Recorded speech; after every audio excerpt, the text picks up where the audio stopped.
If you want to hard reset your POCO X8 Pro or Pro Max by using recovery mode, then first, of course, we need to go to the recovery mode. To do that, press and hold power and the volume up button at the same time to open the power menu, and then you will have to simply reboot the phone. Once your phone starts rebooting, you want to press and hold volume up button and keep holding volume up button all the time until you go to the recovery mode. So even if you see the POCO logo on the screen, you still want to keep holding volume up. So there we go, we have the POCO logo, keep holding, and soon we should have the recovery mode. There we go.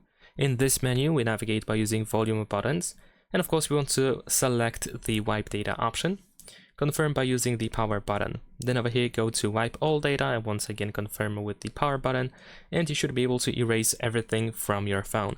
And if the phone restarts, of course, you will see the initial configuration, but if it doesn't restart, and if you go back to the main menu of recovery mode, then you want to choose the reboot option and then confirm by choosing reboot the system. So your phone will restart and go back to the normal mode and you will have the initial configuration. Leave a like and subscribe.